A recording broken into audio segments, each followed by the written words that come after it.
Por que todo mundo fala da era da hélice quíntupla? É uma pergunta.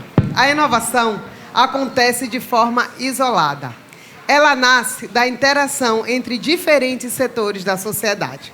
É nesse contexto que surge a hélice quíntupla, um modelo que amplia a visão tradicional de inovação a incluir, além da academia, empresas, governo, dois elementos essenciais: o meio ambiente e a sociedade civil.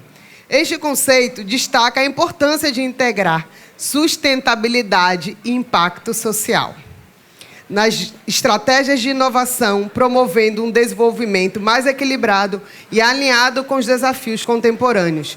Hoje, vamos explorar como essa abordagem colaborativa pode gerar soluções criativas e transformar a realidade, unindo esforços em prol de um futuro mais conectado e responsável.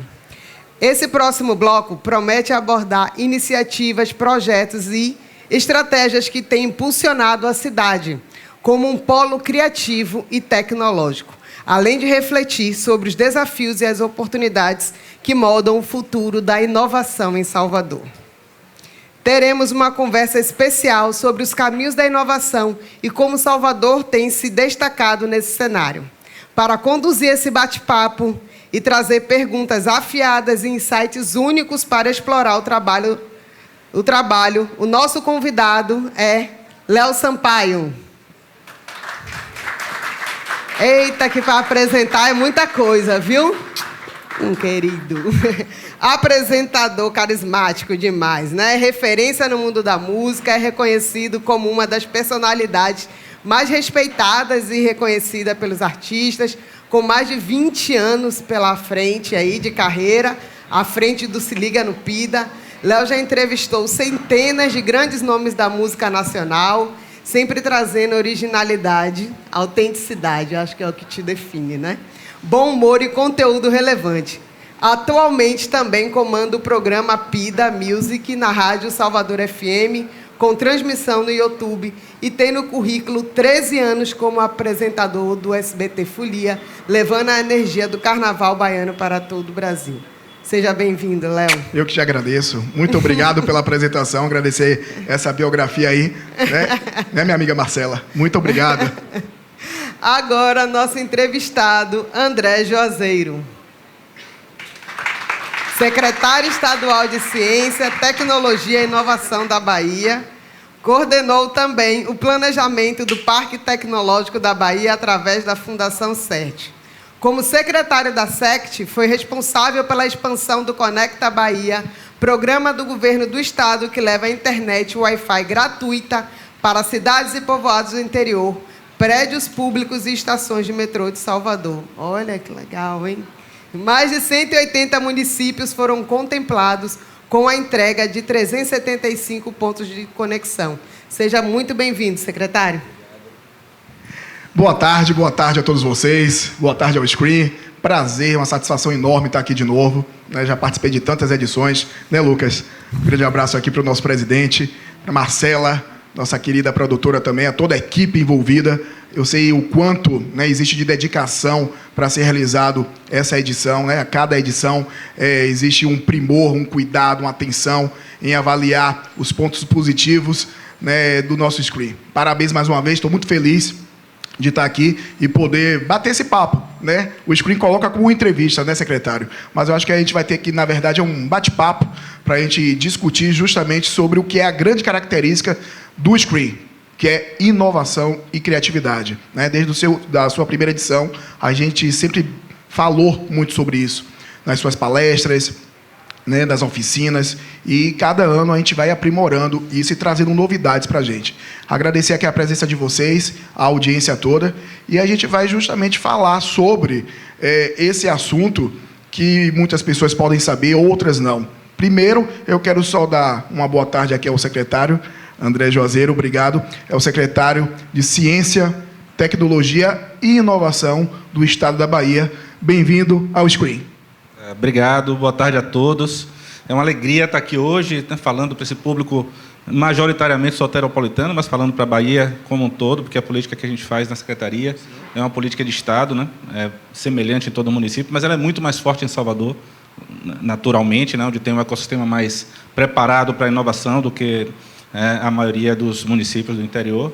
Então, aqui grande parte da nossa política acontece aqui em Salvador, então fico feliz de estar aqui, podendo fazer essa troca com vocês, discutir um pouquinho sobre inovação, sobre nossos projetos, enfim, para bater esse papo, como você disse aí. Estamos lá. Justamente. Antes de vir para cá, eu acabei até vendo, né, um post no Instagram que tinha muito a ver com o que é a proposta do Screen, que eu achei muito interessante. Eu não sei se foi uma psicóloga, né, foi uma profissional, né, falando sobre network, que às vezes as pessoas falam, poxa, eu não consigo desenvolver meu network. E aí ela faz a observação, se você vai para os mesmos lugares, se você só fala com as mesmas pessoas todos os dias, se você não frequenta novos lugares, se você não viaja, se você não participa de propostas interessantes, como é o caso do Screen, então, realmente, o network vai ser difícil de ser realizado. Então, a gente aproveita aqui para sempre deixar claro que tem muita gente jovem que está participando aqui pela primeira vez do Screen, temos outros, né, participantes que já estão desde a primeira edição e sempre querendo participar mais. Mas isso aqui, na verdade, é uma oportunidade nesse formato que está acontecendo esse ano, que me surpreendeu muito, né, que cria um clima um clima acadêmico até gostoso, né, de universidade. Termina assim uma palestra, termina outra, as pessoas se encontram nos corredores, debatem, e isso aqui é muito bacana para fomentar não só a criatividade, a inovação, mas a própria informação, que é o que a gente sempre debate, que às vezes fica trancada dentro de uma caixinha. Não é isso mesmo? Secretário, antes da gente, né, realmente entrar no nosso assunto aqui para falar sobre essa hélice quíntupla, queria falar um pouquinho sobre o Estado da Bahia com relação a esse conceito de inovação, né? Como é que o secretário está trabalhando em relação a colocar o nosso Estado em destaque com relação à criatividade e inovação junto com a tecnologia? Vamos lá. São muitos projetos, né, paralelos na Secretaria, mas a primeira coisa é importante dizer para que existe a Secretaria de Ciência, Tecnologia e Inovação, né? Ela existe, logicamente, para trabalhar o setor acadêmico, enfim, gerar a possibilidade de ciência, tanto a ciência básica como aplicada, né, que é a inovação, mas ela tem que ter um propósito por trás, porque ciência e tecnologia é uma coisa transversal, ela serve para muita coisa, né? Eu posso fazer ciência e tecnologia saúde, eu posso fazer ciência e tecnologia para muitos propósitos, e o propósito da Secretaria é desenvolvimento social e econômico interiorizado. Essa é a missão que o governador Jerônimo Rodrigues nos deu quando chamou para assumir essa secretaria, né? Primeiro, desenvolver a sociedade, aí eu estou falando de inovação, estou falando de ciência aplicada, gerando riqueza, né?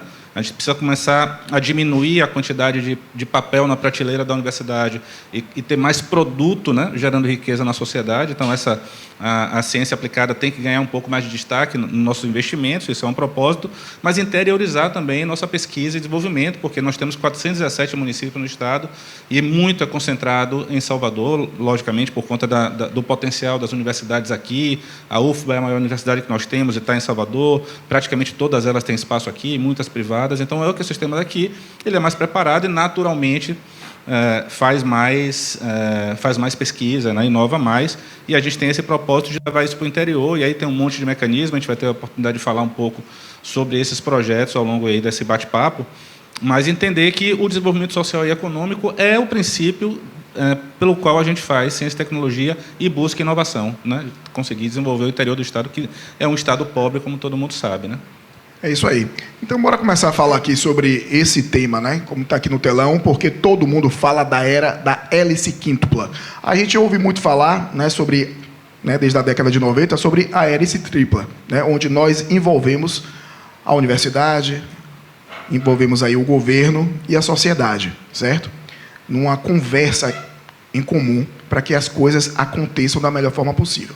Só que quando a gente vem agora falando sobre a hélice quíntupla, que é um assunto mais novo, além de colocar aí, né, o governo, o ensino, né, a universidade, né, e também a iniciativa privada com indústrias e as empresas, a gente insere também a própria sociedade e também o meio ambiente. E é sobre esse assunto que a gente vai debater sobre essa era, né, da hélice quíntupla, em que o Estado da Bahia também está pensando em justamente nisso, colocando esses 5 setores em comum, né, em uma conversa para justamente ter um desenvolvimento para a sociedade, um bem-estar para a sociedade. Não é isso? É isso aí. Primeiro, vai ser bom para conversar sobre esse assunto aqui, porque a gente vai falar um pouquinho tecnicamente e um pouquinho politicamente sobre esse assunto, né, porque são 2 abordagens bem diferentes. Se você me perguntar, em termos acadêmicos, se eu acho que uma hélice quíntupla é uma coisa que faz sentido, eu vou te dizer que não. A hélice é tripla, né? E ela envolve academia, setor produtivo e governo. Mas ocorreu um primeiro movimento para a hélice quádrupla que separou sociedade civil.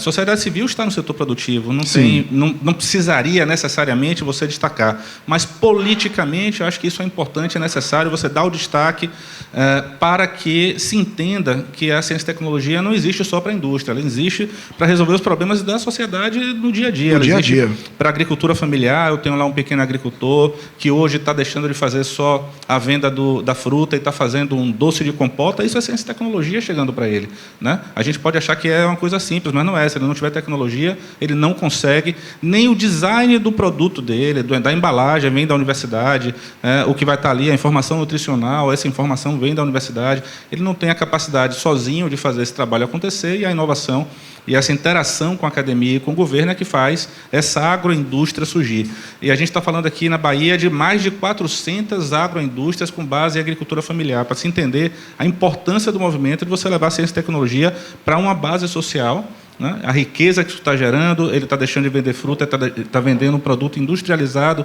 a partir dessa fruta. Se a gente for olhar hoje na Ceazinha do Rio Vermelho, tem lá uma loja da agricultura familiar, você vai ver de tudo, todo produto industrializado, aumentando, agregando, né, valor à renda dessas famílias.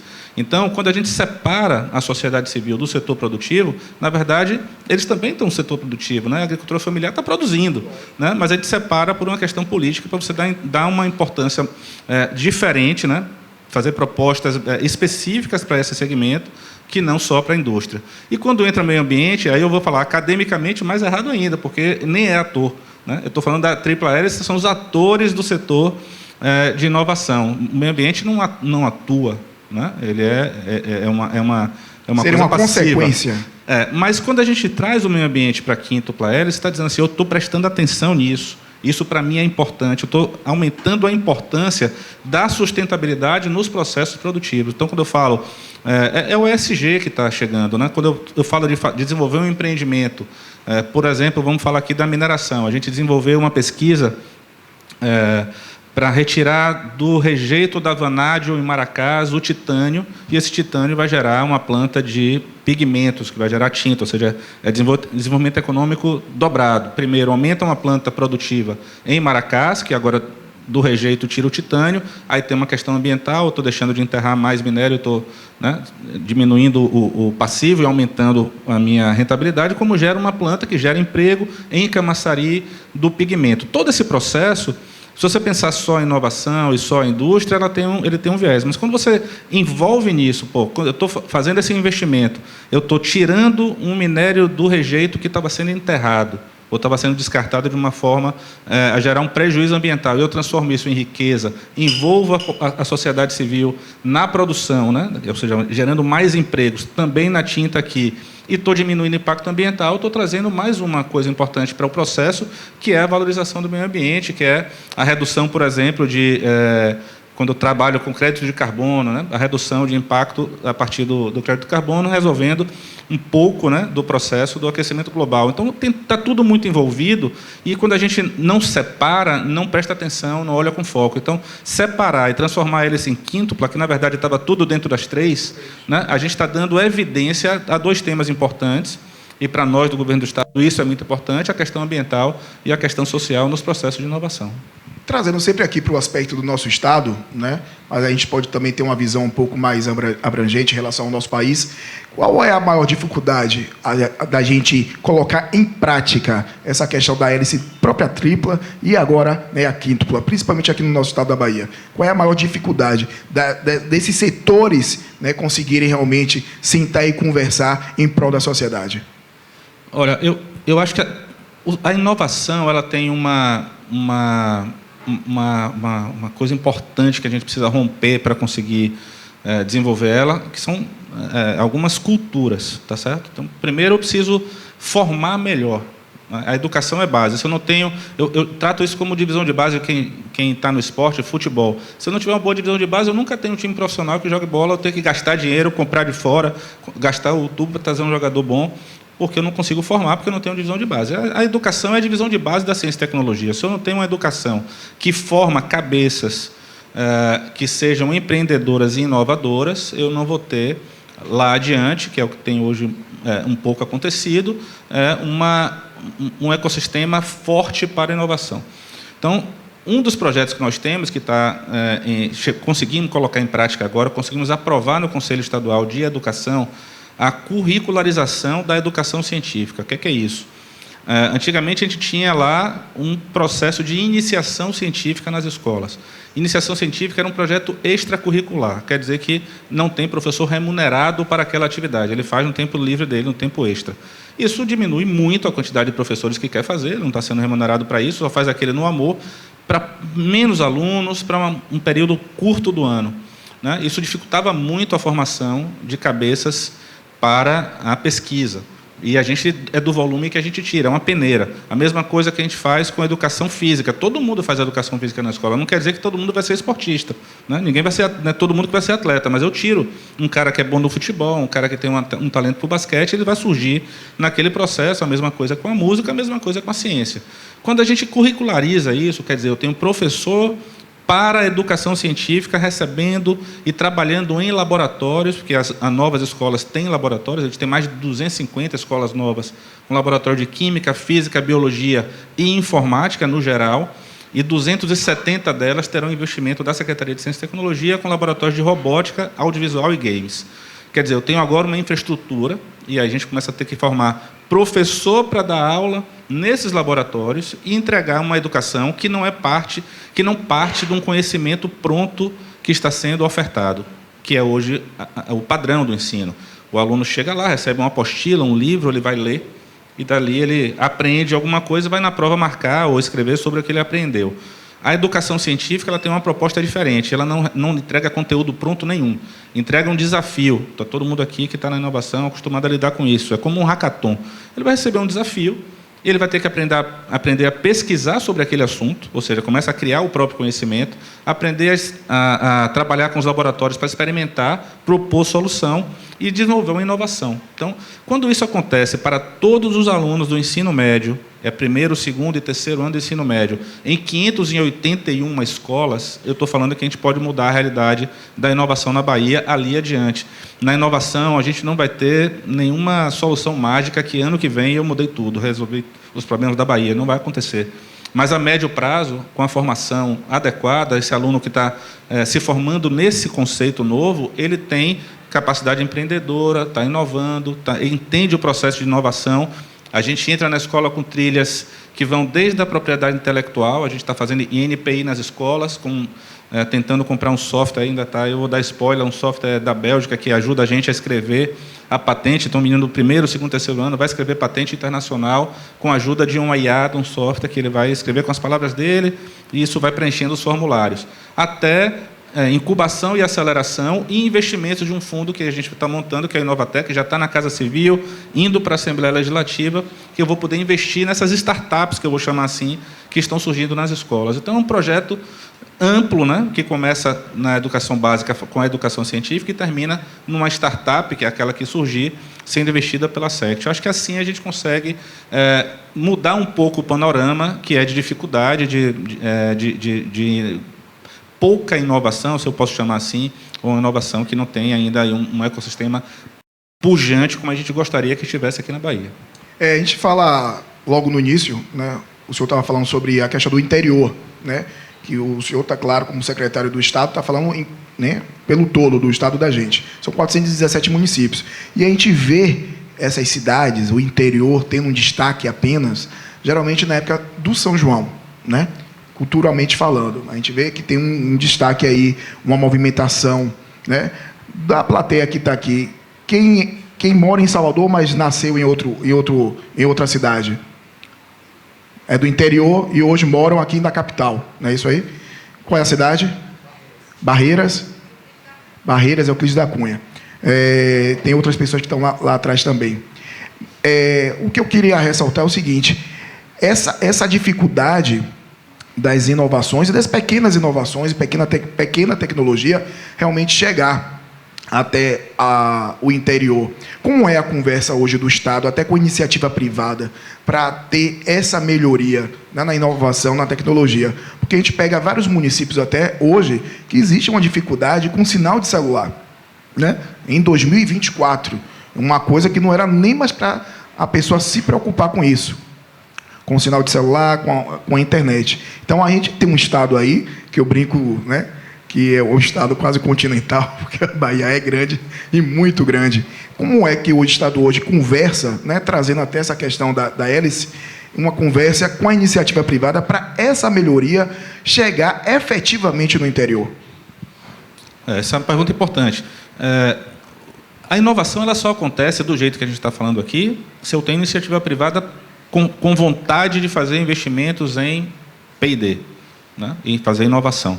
A gente tem do mesmo jeito que estou precisando mudar a cultura do jovem, e eu vou mudar isso a partir da escola, eu também preciso mudar a cultura do nosso empresário na Bahia. O empresário médio da Bahia não investe em startup, não inova na sua empresa, e são números preocupantes, porque... Não investe porque não acredita ainda, ou não enxerga que existe ali o potencial de desenvolvimento em relação a isso? É cultura.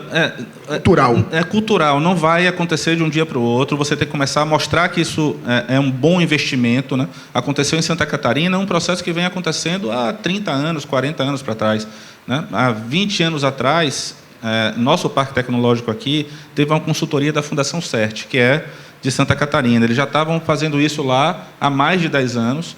Naquele momento, a quantidade o PIB da inovação lá em Santa Catarina já estava passando o PIB do turismo, que é uma coisa que era impensável no início do parque tecnológico de lá, né? O Sapiens Park, quando foi montado, era uma aventura da universidade, e passou o PIB do turismo, que era uma das rendas importantes da cidade. Então, quando eles trouxeram esse caso para cá, trazendo todo esse tipo de situação, eles vinham de uma comunidade com cultura de investimento, porque já estavam fazendo o trabalho há mais de 10 anos, há mais de uma década, e a gente aqui está ainda começando com um empresariado envelhecido, familiar, que não está conectado com essas questões da inovação. O filho do nosso empreendedor aqui da Bahia, dos grandes empresários, estão em São Paulo, estão no Rio de Janeiro, estão em Brasília, estão lá no Sul, né? A gente tem formado cabeças e perdido nossas cabeças, quando não para o exterior, para o sul e sudeste do país, onde existe um mercado para que essas pessoas consigam se desenvolver. E a gente está sempre ficando mais para trás. Cada vez que a gente perde uma cabeça dessa, a gente está mais distante do processo. E nosso empreendedor que está aqui, que é um empreendedor de uma geração anterior, ele não acredita em investimento em startups ainda. Então, a gente precisa ensinar para os caras que isso é possível. O que é que a gente está fazendo? Montando clusters empresariais temáticos. A FAPESB lançou editais para montar redes acadêmicas, já são 32 redes temáticas. Aí eu vou falar de economia do mar, bioeconomia, transição energética, saúde e segurança. Tem todas essas redes, e eu estou montando as redes empresariais para interagir com essas redes acadêmicas e gerar inovação, né? Então, como é que o empresário entra nisso? No interior do estado, lá em Barreiras, eu tenho um empresariado muito forte na questão do agronegócio. Ele tem que aprender a interagir com a universidade para gerar inovação. E eu tenho que estimular essa interação. Então, é um parque tecnológico, é um hub como esse daqui, né, que a gente tem que montar lá e começar a fazer eventos como esse daqui. Estamos falando sempre disso daqui, porque isso daqui é o local onde a inovação acontece. É onde o empresário teria que vir. Eu estou vendo muito mais gente de startup do que das grandes empresas, então você vai ver o perfil das pessoas aqui. Eu não estou vendo os grandes empresários do polo petroquímico, não estou vendo os grandes empresários da nossa indústria sentados num evento como esse. Eles deveriam estar conhecendo jovens com essa capacidade aqui de inovar, que podiam agregar muito nessas empresas. Então, é um pouco por aí. A gente está montando essas redes para promover essa interação. Emeline, que está aqui na frente, chegou agora com essa missão, lá de Euclides da Cunha, sentada ao lado do marido, que é de Barreiras, mas desenvolvendo inovação na Bahia. né? E essa é a cabeça que a gente precisa, de jovens assim, interagindo com a universidade, interagindo com a indústria. E para 2025, né, qual é a visão do Estado da Bahia com relação a trazer essas modificações, essa inovação, justamente trazendo o tema da gente, que é essa hélice, né, que seja tripla, seja quíntupla? Qual é a visão para 2025? O que é que vocês vão conseguir alcançar, né, para o nosso Estado? Olha, eu tenho perspectivas bem animadoras para 2025. A gente trabalhou muito nesses 2 últimos anos para montar uma modelagem institucional que permitisse a inovação florescer na Bahia. O que é modelagem institucional? A gente não tinha uma regulamentação do marco legal da inovação. Conseguimos fazer isso em outubro do ano passado, tem um ano. Depois disso, a gente conseguiu, em fevereiro, montar o Conselho Estadual de Ciência, Tecnologia e Inovação, que é tripartite, então 1/3, são 18 conselheiros, 1/3 da indústria, setor produtivo, 1/3 da academia e 1/3 de governo, para começar a discutir as propostas. Fizemos uma consulta muito ampla, né, que é 11 reuniões macroterritoriais, mas que envolveram os 27 territórios da entidade. Mais de 3.000 pessoas passaram pelos nossos eventos de consulta sobre a ciência e tecnologia, para montar um caderno de propostas que está lá hoje no Conselho, sendo debatido para formular a política estadual de ciência e tecnologia. Porque se você não tem uma diretriz, com meta, com tudo estabelecido, pactuado por todos os entes, aí eu estou falando da tripla hélice, quando eu estou lá no Conselho, academia, setor produtivo e governo. Ainda não está sentado o secretário de Meio Ambiente, mas eu agora, como é quinta hélice, eu vou convidar ele para o Conselho, para ele defender a parte dele da hélice.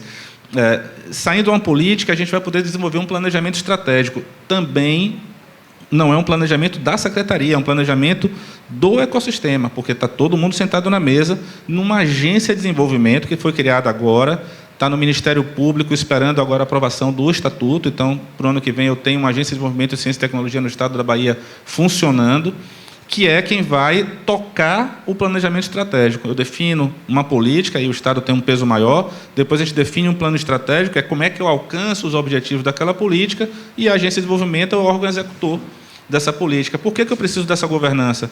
Porque eu não posso dar uma ordem ou cobrar uma ação do presidente da FIEB, eu não posso cobrar do reitor da UFBA, né? Minha pasta não me permite isso, mas a agência de desenvolvimento, que criou um plano estratégico com o reitor da UFBA na mesa e o presidente da FIEB e o governo na mesa, o presidente dessa agência pode cobrar de todo mundo, porque foi um pacto feito com todos eles no processo. Então, essa governança permite um gerenciamento de ações do governo, gerenciamento de ações da academia e ações do setor produtivo, porque se um dos dois, ou um dos três, né, estou me colocando na mesa, não fizer a sua parte, a inovação não acontece no final. Para a conversa entre as pastas, né, no caso, a Secretaria de Ciência, Tecnologia e Inovação, tem uma conversa, não digo direta, mas existe algumas reuniões com a Secretaria de Turismo do nosso Estado, com o desenvolvimento do turismo, porque o Estado da gente é algo assim, como a gente diz nos bastidores, né, do entretenimento, a Bahia é um canhão do turismo, né? E ela ainda não conseguiu mostrar assim, eu acho que nem 40% a 50% do seu potencial, né, para o próprio brasileiro e exterior também, né, para o turista exterior. Tem aí uma conversa, né, da pasta aí do senhor trazendo a inovação, a tecnologia com o turismo, para isso fomentar e melhorar mais com relação a destaque ao interior, destaque não só ao nosso estado, mas também ao turismo regional dessas 416 municípios? 17 municípios. Com certeza. Maurício é um parceiro de primeira hora, Maurício Bacelar, o secretário de Turismo. A gente tem algumas ações em conjunto. Ele, por exemplo, o plano de turismo da Bahia de Todos os Santos, ele não pode ser feito com um roteiro estático. Por quê? Porque a maré muda todo dia. Então, se hoje um passeio sai às 8, porque a maré permite ele chegar em Cachoeira, amanhã tem que sair às 9, depois de amanhã tem que sair às 10. Isso bagunça o setor do turismo de uma forma inacreditável, porque não tem uma previsibilidade clara. Hoje, cada dia o roteiro é de uma forma. E aí, o que é que resolve esse problema? Um software, é uma plataforma, está sendo desenvolvida em parceria conosco, mas é ele que está tocando lá, para que o turista entre e monte o seu roteiro ali na hora. Que hora que ele vai ter a balsa saindo? Tal hora. Porque dependendo da hora que sair, chegar em Cachoeira e atracar, ele não consegue voltar. A maré baixa, o barco fica lá. E esse plano é de turismo, de integração do turismo náutico com o turismo cultural. Então, o roteiro, você pega um barco, para em tal lugar, vai visitar uma igreja, vai ver um samba de roda em Cachoeira. Enfim, quando você tenta fazer essa interação e você não tem uma tábua de maré dentro do roteiro, você pode ficar preso no município, e isso é comum acontecer. Então, você chega lá, não consegue voltar, tem que dormir, voltar no outro dia, esculhamba todo o passeio. Então, a tecnologia está ali para dar esse tipo de suporte, mas também é geradora de turismo. Quando a gente trabalha, daqui a pouco a gente vai fazer uma mesa redonda ali e falar sobre o setor de audiovisual, né? A economia criativa, audiovisual, games. Quando você trabalha esse setor ele traz um monte de turismo para cá. Então, desenvolver tecnologia para o audiovisual, para o game, é também uma forma de atrair turista para a Bahia. Então, no fim das contas, a gente trabalha cultura, a gente trabalha ciência, trabalha saúde, a gente trabalha educação. É uma pasta transversal, não consegue trabalhar sozinha, não tem ciência pela ciência. A ciência está sempre a serviço de alguma outra pauta, e o turismo é uma delas, e o Maurício é um parceiro de primeira hora. Passou rápido, viu? Já recebi ali o comunicado que a gente tem que encerrar. Foi rapidinho. Queria agradecer mais uma vez aqui, secretário, pela sua presença e disponibilidade. Obrigado. E considerações finais aqui para a nossa plateia do Screen. Primeiro eu vou pedir desculpa, que eu falo demais, aí a gente não consegue nem fazer 3 perguntas, eu já falei meia hora.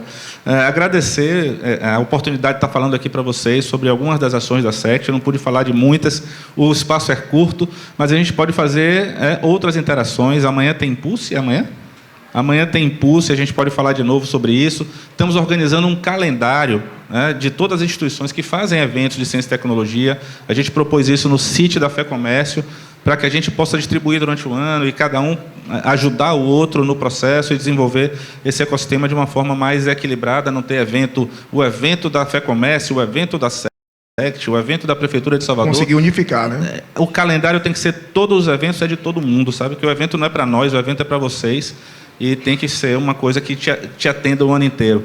Então, queria agradecer ao pessoal do Screen aí pelo convite e ficar à disposição para os próximos anos, que está bombando, cada dia mais cheio. Eu não posso ficar de fora da próxima edição, e agradecer a você aí pelo papo. Muito obrigado, André. Satisfação. Agradecer a vocês mais uma vez. Muito obrigado, né, por estar aqui, né, batendo esse papo, né, nessa condução aqui do Screen. Agradecer mais uma vez aqui meu querido Lucas, a Marcela, e vocês continuem, que vão ter outras palestras muito interessantes também. Muito obrigado. Agradecer aqui a equipe, né, que deu um show, e a toda a equipe do Screen também. Muito obrigado. Tchau, tchau.